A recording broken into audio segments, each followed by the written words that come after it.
तो आज अपन देख रहे हैं वार्षिक मूल्यांकन हेतु अभ्यास प्रश्न पत्र जे सैंपल पेपर पहला कक्षा 5वीं विषय गणित। तो ये जो सैंपल पेपर हैं जी राज्य शिक्षा केंद्र द्वारा 5वीं के छात्रों हेतु इन अभ्यास प्रश्न पत्रों से अभ्यास कराना है। तो जो अभ्यास प्रश्न पत्र है उसका जो सैंपल पेपर है पहला, तो देखिए इसको अपन अब हल कर रहे हैं। समय रहेगा 2.5 घंटे और पूर्णांक है 70 नंबर। और यहाँ पर नोट भी दे रहे हैं, सभी प्रश्न हल करना अनिवार्य है। प्रश्न पहला है, सही विकल्प चुनकर लिखिए। एक मोटर बोट 1 घंटे में 20 किलोमीटर दूरी तय करती है तो 3 घंटे में दूरी तय करेगी। तो 1 घंटा में 20 किलोमीटर तो 3 घंटे में 20 तिया 60, यानी 60 किलोमीटर की दूरी तय करेगी। तो इसका जो पहला ऑप्शन है 60 किलोमीटर, ये सही है। इसके बाद दूसरा है, दी गई आकृति का क्षेत्रफल है। यहाँ पर देख रहे हैं तो 3 वर्गाकार डिब्बे बने हुए हैं। ये पहला वर्गाकार डिब्बा है, ये दूसरा है और ये तीसरा है। और इसकी भुजा हमें दे रहे हैं 1 सेंटीमीटर।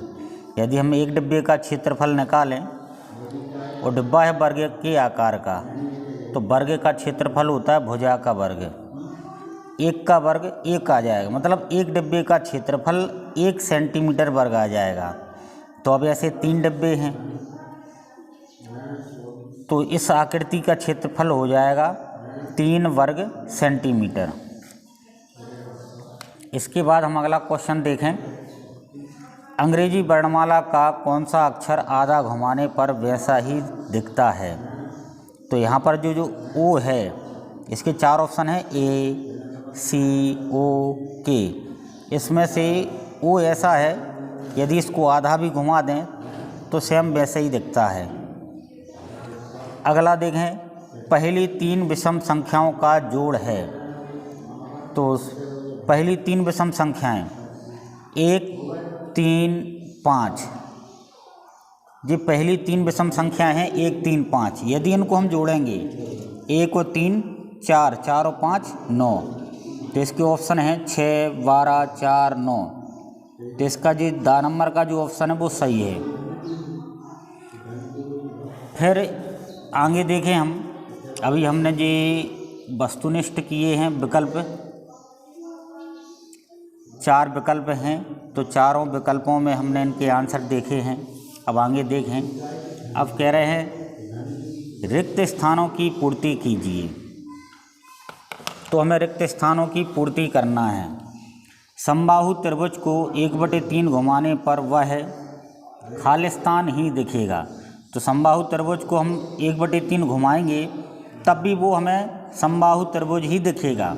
तो यहाँ पर हमें लिखना है समबाहु त्रिभुज।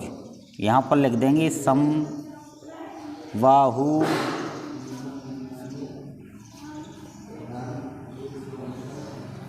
त्रिभुज। इसके बाद दूसरी आकृति देखें, तो पहले एन लिखा है, फिर जेड लिखा है, फिर एन लिखा है, फिर जेड लिखा है। इसके बाद यहाँ पर खाली जगह है, तो हम देख रहे हैं एन के बाद जेड, जेड के बाद एन, एन के बाद जेड, तो जेड के बाद क्या आएगा, एन आएगा। तो हमें इसमें एन भरना है। तीसरा, घन की खालिस्तान सतह होती हैं। तो घन की 6 सतह होती हैं। अगला देखें, पानी से भरे हुए एक गिलास में 5 रुपए का एक सिक्का डालने पर पानी का तल 2 सेंटीमीटर ऊपर उठ जाता है। 5 रुपए के 2 सिक्के डालने पर पानी का तल खालिस्तान सेंटीमीटर ऊपर उठ जाएगा। तो इस प्रश्न को हम देख रहे हैं कि यदि एक गिलास पानी से भरे हुए गिलास में हम एक 5 रुपये का सिक्का डाल रहे हैं तो जो पानी का तल है वो 2 सेंटीमीटर उड़ जाता है। अब हमें ऐसे 5 रुपये के 2 सिक्के डालना है तो पानी का तल 4 सेंटीमीटर ऊपर उठ जाएगा। तो अभी हमने देख रहे थे रिक्त स्थान, तो हम रिक्त स्थान भी भर चुके हैं। अब आगे आ रहे हैं। प्रश्न तीसरा है, 1 किलोग्राम आटे की कीमत 25 रुपये है, तो 25 किलोग्राम आटे की कीमत ज्ञात कीजिए। तो हम देख रहे थे 1 किलोग्राम आटे की कीमत 25 रुपये है, तो 25 किलोग्राम आटे की कीमत ज्ञात कीजिए। तो ये प्रश्न है इसका। हम देख रहे हैं कि 1 किलोग्राम आटे की कीमत 25 रुपये है, तो 25 किलोग्राम आटे की कीमत ज्ञात कीजिए। तो इसका हल है 1 किलोग्राम आटे की कीमत बराबर 25 रुपये। तो 25 किलोग्राम आटे की कीमत बराबर 25 का गुणा 25 में कर देना है तो आ जाएगा 625। अब गुणा यहाँ पर दे रहे हैं कि 25 का गुणा 25 में किया है तो कितना आएगा, यहाँ पर गुणा करके भी दे रहे हैं।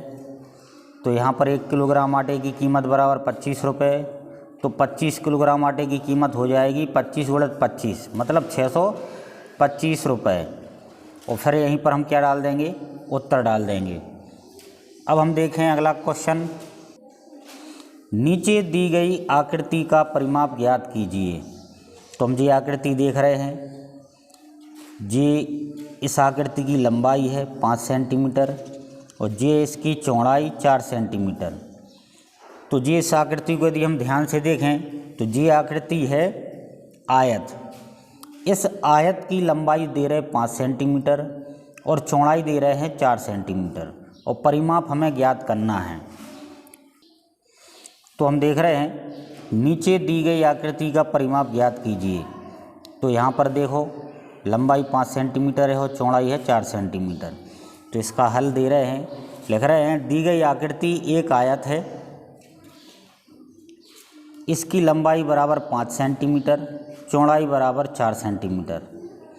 आयत का परिमाप बराबर 2 गुणित कोष्ठक के अंदर लंबाई धन चौड़ाई। तो ध्यान में रखना है, हमें सूत्र याद कर लेना है। आयत का परिमाप बराबर 2 गुणित लंबाई धन चौड़ाई। तो आयत का परिमाप बराबर 2 गुणित लंबाई, लंबाई दे रहे हैं 5 तो लंबाई की जगह पे लिख दिया 5, धन चौड़ाई, चौड़ाई दे रहे हैं 4 तो चौड़ाई की जगह रख दिया 4। 5 में 4 जोड़ दे सो गए 9, 9 को गुणा कर दो 2 में, सो 9 दूनी 18 सेंटीमीटर। तो आयत का परिमाप निकाल लिया 18 सेंटीमीटर। जी आ गया इसका आंसर। अब हम अगला प्रश्न देखें, दे रहे हैं 345 सेंटीमीटर को मीटर में बदलिए। तो हमें 345 सेंटीमीटर को मीटर में बदलना। तो 345 सेंटीमीटर को मीटर में बदलिए। तो हम जानते हैं कि 1 मीटर में होता है 100 सेंटीमीटर, 1 मीटर में होता है 100 सेंटीमीटर। अब जब हम 345 सेंटीमीटर को मीटर में बदलेंगे तो 345 सेंटीमीटर बराबर हो जाएगा 345/100 और ये हो जाएगा सेंटीमीटर से मीटर। अब यहाँ पर देखिए 345/100 बराबर, अब 345 में हम 100 का भाग देंगे तो 3.45 मीटर हो जाएगा और यही क्या रहेगा, इसका उत्तर रहेगा। तो यहीं पर हम डाल देंगे उत्तर। अगला प्रश्न है 6वां, किसी दिन मुंबई का तापमान 35.1 डिग्री सेल्सियस है तथा श्रीनगर का तापमान 8.1 डिग्री सेल्सियस है। मुंबई का तापमान श्रीनगर के तापमान से कितना अधिक है। तो हम देख रहे हैं किसी दिन मुंबई का तापमान 35.1 डिग्री सेल्सियस है तथा श्रीनगर का तापमान 8.1 डिग्री सेल्सियस है। मुंबई का तापमान श्रीनगर के तापमान से कितना अधिक है। तो हम इस इसको हल कर रहे हैं तो पहले तो हम ये लिख रहे हैं कि मुंबई का तापमान कितना है 35.1 डिग्री सेल्सियस और श्रीनगर का तापमान कितना है 8.1 डिग्री सेल्सियस। अब यहाँ पर हम क्या करेंगे 35.1 में से 8.1 घटा देंगे, यानी 35.1 डिग्री सेल्सियस में से 8.1 डिग्री सेल्सियस हमें घटा देना है। घटाएंगे तो 1 में से 1 जाएगा, 0 बचेगा, दशमलव के नीचे दशमलव, और 15 में से 8 जाएंगे 7 बचेगा, और 3 में से 1 जाएगा 2 बचेगा। यानी यदि इनका हम अंतर निकालें तो आ गया 27 डिग्री सेल्सियस। तो हमें फिर नीचे लिख भी देना है कि अतः मुंबई का तापमान श्रीनगर के तापमान से 27 डिग्री सेल्सियस अधिक है, और यहीं पर हमें डाल देना है उत्तर। तो प्रश्न 7वां है, एक माचिस की डिब्बी का आयतन 10 सेंटीमीटर घनों के बराबर है, तो 15 माचिस डिब्बियों का आयतन कितने सेंटीमीटर घनों के बराबर होगा। तो अपन लिख रहे हैं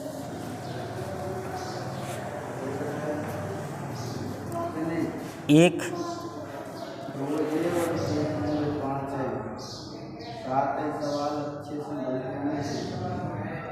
माचिस की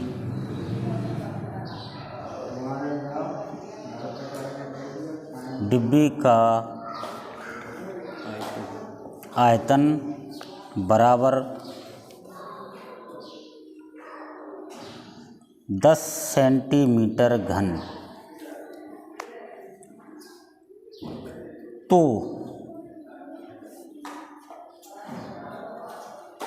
15 माचिस की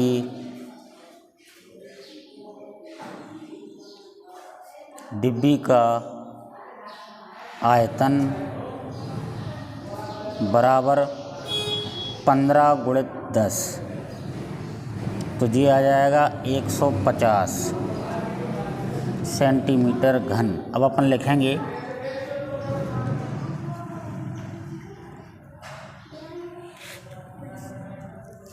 अतः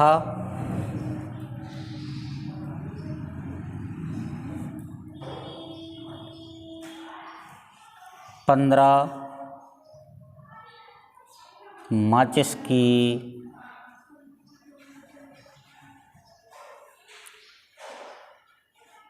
डिब्बी का आयतन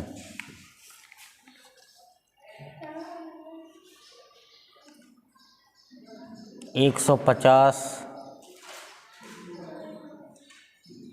सेंटीमीटर घनों के बराबर होगा, और यहीं पर हम डालेंगे उत्तर। अगला प्रश्न है, समकोण की माप बताइए तथा घड़ी में समय की कोई एक माप लिखिए जहां आप घड़ी की सुइयों में समकोण देखते हैं। तो हम देख रहे हैं, ये प्रश्न है कि समकोण की माप बताइए तथा घड़ी में समय की कोई एक माप लिखिए जहां आप घड़ी की सुइयों में समकोण देखते हैं। तो यहाँ पर समकोण की माप आप लोग जानते ही हो कि समकोण की माप 90 अंश होती है, तो लिख दिया यहाँ पर समकोण की माप बराबर 90 अंश। और फिर हमें बताना था कि घड़ी में समय की कोई एक माप लिखिए जहाँ आप घड़ी की सुइयों में समकोण देखते हैं। तो हम घड़ी की सुइयों में माप देखें तो जैसे 3 बजे मिनट की सुई और घंटे की सुई के बीच में 90 अंश का कोण बनता है। ऐसे ही 9 बजे भी मिनट और घंटे की सुई के बीच में 90 अंश का कोण बनता है। तो यहाँ पर हम लिख देंगे घड़ी की सुइयाँ 9 बजने पर समकोण दर्शाती हैं, या फिर 3 बजने पर समकोण दर्शाती हैं, और यहीं पर हम क्या डाल देंगे, उत्तर डाल देंगे। अब हम देख रहे हैं प्रश्न 9वां, एक दिन के 1/4 हिस्से में कितने घंटे होते हैं ज्ञात कीजिए। तो हम देख रहे हैं प्रश्न कह रहे हैं एक दिन के 1/4 हिस्से में कितने घंटे होते हैं ज्ञात कीजिए। तो हम जानते हैं कि एक दिन में 24 घंटे होते हैं, सभी लोग जानते हैं कि एक दिन में 24 घंटे होते हैं। तो अब हमें निकालना है एक दिन के 1/4 हिस्से में कितने घंटे होते हैं।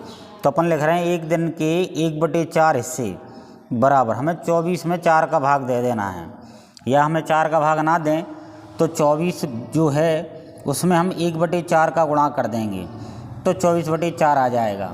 तो 4 एकम 4 और 4 छींग 24, तो 6 बचेगा, तो 6 घंटे। तो हम देख चुके हैं कि एक दिन के 1/4 हिस्से में 6 घंटे होते हैं और यहीं पर हम उत्तर डाल देंगे। अब हम देख रहे हैं अगला प्रश्न 10वां है जी प्रश्न। एक वर्गाकार कैरम बोर्ड की भुजा की लंबाई 80 सेंटीमीटर है, उसका परिमाप ज्ञात कीजिए। तो जो कैरम बोर्ड है वो वर्गाकार है और उस वर्गाकार कैरम बोर्ड की भुजा की लंबाई दे रहा है 80 सेंटीमीटर और उसका हमें परिमाप निकालना है। तो हम इसका हल देखें तो कैरम बोर्ड की भुजा बराबर 80 सेंटीमीटर, कैरम बोर्ड की भुजा बराबर 80 सेंटीमीटर और हमें परिमाप निकालना है। तो परिमाप बराबर 4 गुणित ए जो है वो है भुजा, तो 4 गुणित भुजा, तो 4 गुणित, अब भुजा कितनी दे रहे हैं 80, तो 80 लिख दिया। 4 का गुणा 80 में करेंगे तो 4 शून्य 0, 4 8 32, 320 सेंटीमीटर, क्योंकि परिमाप निकालना है इसलिए सेंटीमीटर ही आएगा। तो कैरम बोर्ड का परिमाप बराबर 320 सेंटीमीटर और यहीं पर अपन क्या डाल देंगे, उत्तर डाल देंगे।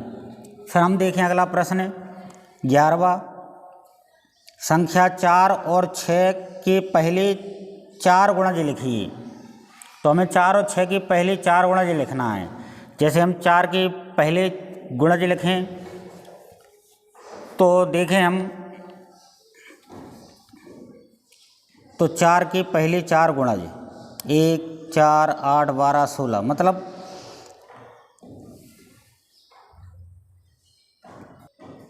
या हम सीधा कहते हैं सीधा 4 का पहाड़ा पढ़ दो। 4 एकम 4, 4 दूनी 8, 4 त्री 12, 4 चौको 16, तो ये हो गए 4 के पहले 4 गुणज।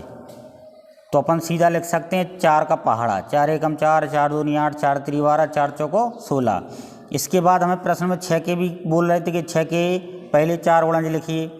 तो 6 के पहले 4 गुणज, तो हम ऐसे ही 6 का पहाड़ा लिख देंगे। 6 एकम 6, 6 दूनी 12, 6 त्री 18, 6 चौको 24।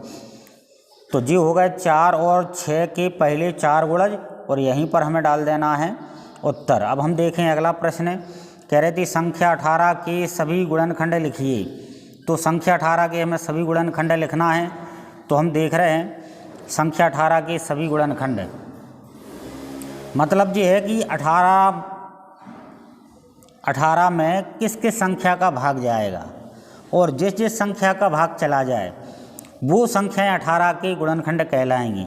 जैसे 18 में 1 का भाग जाएगा, 18 में 2 का भी जाएगा, 2 इनाम 18, 3 का भाग भी जाएगा, 3 छिंग 18, 6 का भी जाएगा, 6 त्री 18, 9 का भी जाएगा, 9 दूनी 18 और 18 का भी जाएगा, 18 एकम 18।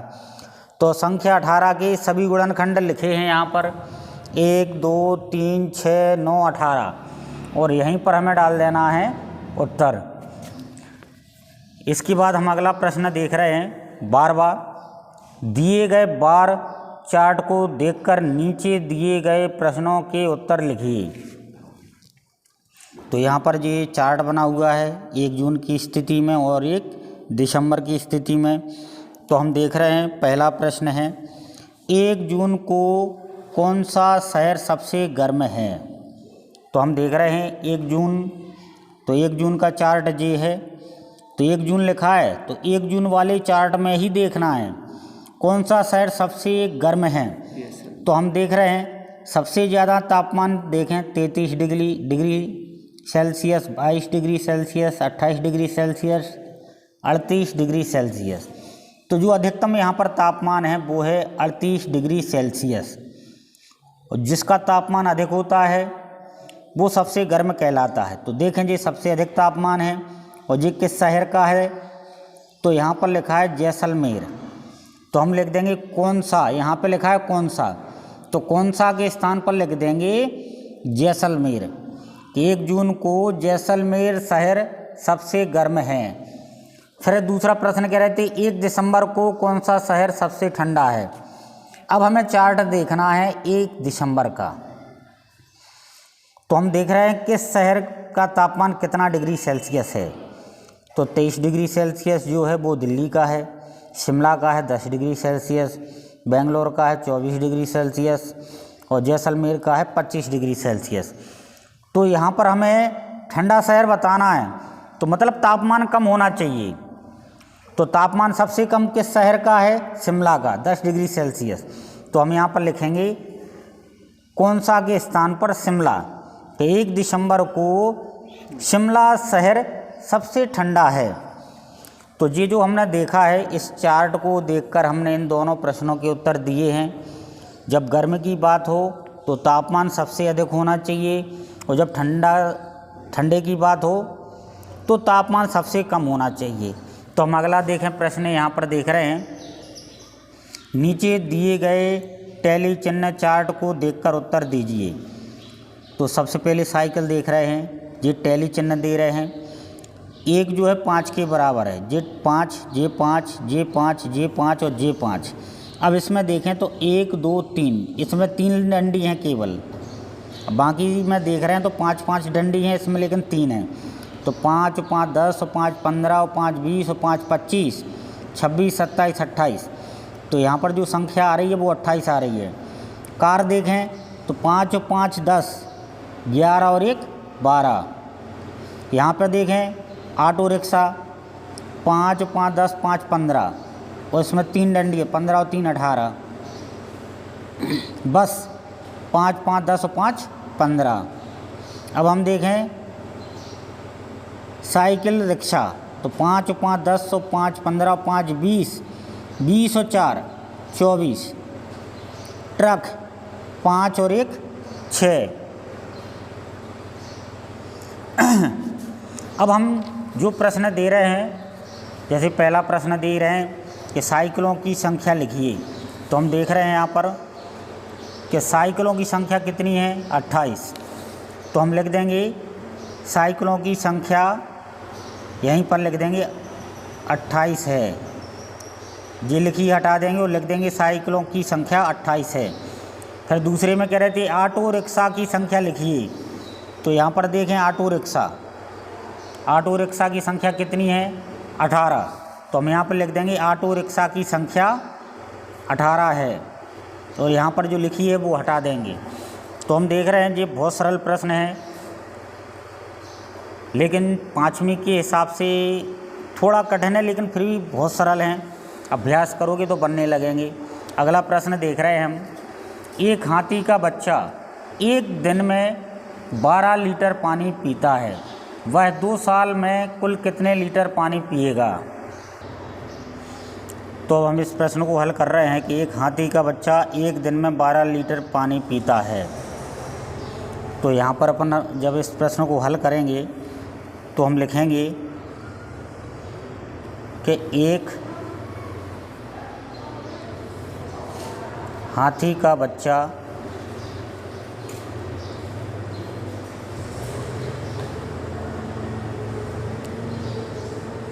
एक दिन में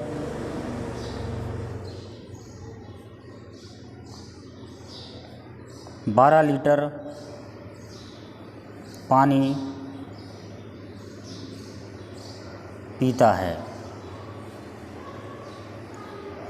अब हम देख रहे हैं जो हाथी का बच्चा है वो 2 साल में कितने लीटर पानी पिएगा। तो पहले तो हम ये देख लें कि 1 साल में कितने दिन होते हैं, तो 2 साल में कितने दिन होंगे।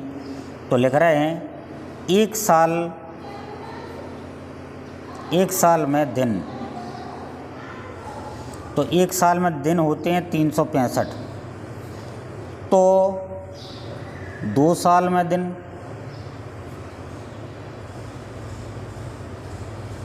तो हम क्या करेंगे 365 में 2 का गुणा कर देंगे। तो 2 पंचे 10 का 100, नासलाई 1, 2 छिंग 12 और 1 13 के 3, नासलाई 1, 2 तिया 6 और 1 7। तो 2 साल में दिन होंगे 730 अब हाथी का बच्चा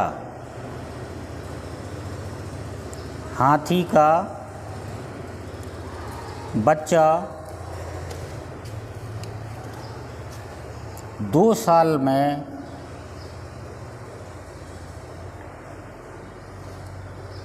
हाथी का बच्चा 2 साल में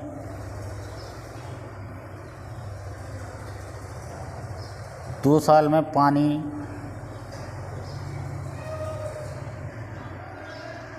पिएगा। तो 730 में हम गुणा कर देंगे 12 का। अब हम 12 का गुणा पहले शून्य में करो तो शून्य, 12 शून्य शून्य, 12 तिया 36 की 6 हंसलाई 3 और 12 सत्ते 84। तो 84 में हमें जोड़ना है 3, तो कितने हो गए 87। तो हमने देखा हाथी का बच्चा 2 साल में पानी पिएगा बराबर 730 में हमने 12 का गुणा कर दिया है। तो 12 का गुणा किया तो 12 शून्य शून्य, 12 का गुणा 3 में किया, 12 तिया 36 की 6 हंसलाई 3, 12 सत्ते 84 और 3 87। तो जो हाथी का बच्चा है वो 2 साल में 8760 लीटर पानी पिएगा। तो इसके नीचे हम लिख देंगे कि अतः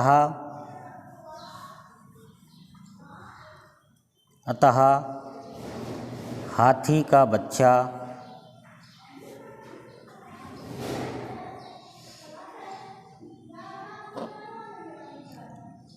2 साल में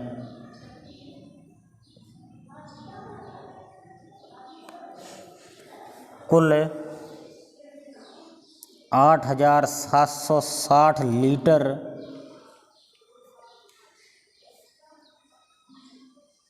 पानी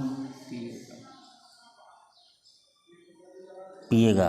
और यहीं पर हम डाल देंगे उत्तर। अब इसका अथवा देखें हम कि नीलम को एक दिन के काम के बदले 335 रुपये मिलते हैं, तो उसे 2.5 माह काम के बदले कितने रुपए मिलेंगे। तो यहाँ पर 2.5 माह दे रहा है, 2 सही 1/2 माह है।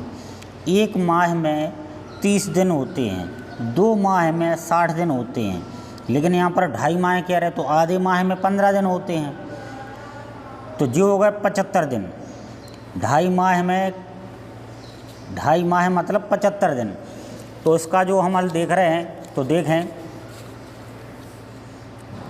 कि नीलम को एक दिन के मिले रुपए 335। तो 335 रुपये मिलते हैं एक दिन के काम के। अब 1 माह बराबर 30 दिन। अभी हम बता रहे थे कि 1 माह में 30 दिन होते हैं। अब 2.5 माह में कितने दिन होंगे। तो जो मिश्र भिन्न है इसको विषम भिन्न में बदला, 2 दूनी 4 और 1 5, 5 के बटे 2 गुणित में 30। तो 2 एकम 2 और 2 एकम 2, 2 पंचे 10, 15 बार कट गया और 5 का गुणा 15 में कर दिया तो आ गया 75 दिन। अब 2.5 माह के काम के रुपए कितने होंगे। तो एक दिन के काम के बदले इतने रुपए मिल रहे हैं 335 एक दिन की। तो 75 दिन के कितने मिलेंगे, या हम कह दें 2.5 माह के काम के रुपए कितने मिलेंगे। तो 335 में 75 का गुणा कर देंगे। तो 335 में 75 का गुणा करेंगे तो ये आएगा 25,125 रुपये। तो नीलम को 2.5 माह काम के बदले 25,125 रुपये मिलेंगे। अब यहाँ पर जो 335 का गुणा 75 में किया है वो यहाँ पर दे रहे हैं कि गुणा करने पर 25,125 कैसे आया, और यहीं पर हम डालेंगे उत्तर। अगला प्रश्न देखें तो नीचे दिए गए नक्शे को देखकर उत्तर दीजिए। तो हम यहाँ पर देख रहे हैं जो नक्शा दे रहे हैं, यहाँ पर हम ध्यान से देखें। इस नक्शे को भी देखना है और साथ में यहाँ पर जो पूर्व पश्चिम उत्तर दक्षिण का जो चित्र बना है इसको भी ध्यान से देखना है। तो हम देख रहे हैं तो ये जो यहाँ पर नक्शा दे रहे हैं सेम टू सेम नक्शा इसमें भी है, ये देख रहे हैं आप। क्योंकि इसमें प्रश्न पीछे हैं, इसलिए नक्शा हम इसमें देख रहे हैं, प्रश्न इसमें देख रहे हैं। तो हम नक्शा के प्रश्न निकालें हम। तो यहाँ पर हम ध्यान से देखें तो पहला प्रश्न कह रहे थे विजय चौक से राष्ट्रपति भवन किस दिशा में है। तो हम देख रहे हैं विजय चौक। अब विजय चौक कहाँ है यहाँ पर, तो देखो जी है विजय चौक, देख रहे होगे आप लोग, जी जो है जी है विजय लिखा है यहाँ पर विजय चौक, यानी जी विजय चौक है। और से राष्ट्रपति भवन किस दिशा में है, तो हम देख रहे हैं राष्ट्रपति भवन जी बना हुआ है। तो विजय चौक से राष्ट्रपति भवन देखें इस साइड जा रहे हैं हम, यहाँ से इस साइड। तो यहाँ पर इस नक्शे को देखो जी, इस साइड क्या है, उत्तर दिशा। तो पहले का उत्तर हो जाएगा उत्तर दिशा में। कह रहे थे विजय चौक से राष्ट्रपति भवन किस दिशा में है, तो लिख देंगे उत्तर दिशा में। यहाँ पर जो इसका उत्तर आ जाएगा उत्तर दिशा में आ जाएगा। फिर इसके बाद दूसरा प्रश्न कह रहे थे कस्तूरबा गांधी मार्ग से नेशनल स्टेडियम किस दिशा में है। तो हम देख रहे हैं कस्तूरबा गांधी मार्ग जी है यहाँ पर, से नेशनल स्टेडियम किस दिशा में है। तो दो यहाँ से देखें तो ये नेशनल स्टेडियम है, ये है कस्तूरबा गांधी मार्ग। तो यहाँ से स्टेडियम जो है वो किस दिशा में देख रहे हैं हम, यहाँ से नीचे की ओर आ रहे हैं। तो यहाँ पर जो दिशाओं का संकेत बना है उसमें देखो किस दिशा में आ रहा है, दक्षिण दिशा में। तो दूसरे के उत्तर में लिख देंगे दक्षिण दिशा में। अब हम अगला प्रश्न देखें, अथवा में है जी, कह रहे हैं दिए गए नक्शे को देखकर उत्तर दीजिए। तो हम नक्शा देख रहे हैं और इसमें दो प्रश्न दे रहे हैं, नक्शे में कुल कितने दरवाजे हैं, दरवाजे से खिड़कियां किस दिशा में हैं। तो हम देख रहे हैं नक्शे में कुल कितने दरवाजे हैं। तो दरवाजे देखिए यहाँ पर प्रदर्श पट्ट, श्याम पट्ट, अलमारी, खिड़की, दरवाज़ा, सूचना पटल। तो इस हम नक्शे में देखें तो कुल कितने दरवाजे हैं। तो हम देख रहे हैं कुल एक दरवाज़ा है यहाँ पर, बाकी ये जो है ये खिड़की है और एक दरवाज़ा है। तो नक्शे में कुल कितने दरवाजे हैं, तो नक्शे में कुल एक दरवाज़ा है। कितने की जगह हम क्या लिख देंगे, एक लिख देंगे कि नक्शे में कुल एक दरवाज़ा है। फिर दूसरा प्रश्न कह रहे थे दरवाजे से खिड़कियां किस दिशा में हैं। तो दरवाजे से खिड़कियां किस दिशा में हैं, तो यदि हम इसका हम उपयोग करें उत्तर, दक्षिण, पूरब, पश्चिम, तो इस नक्शे का हम ध्यान से देखें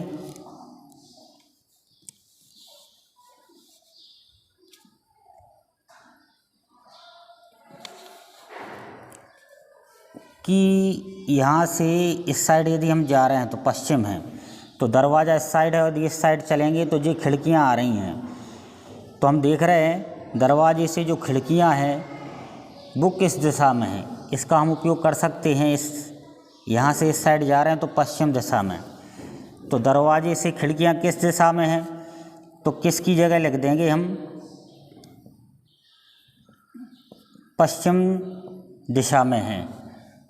तो ये जो हम देख रहे थे ये गणित का पहला सैंपल पेपर है जो राज्य शिक्षा केंद्र द्वारा छात्रों के लिए अभ्यास कराने हेतु तैयार किए गए थे, उसमें से ये पहला सैंपल पेपर है।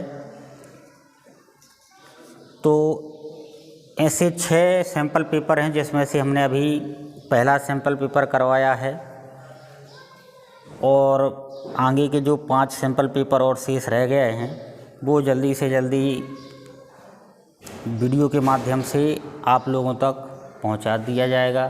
धन्यवाद।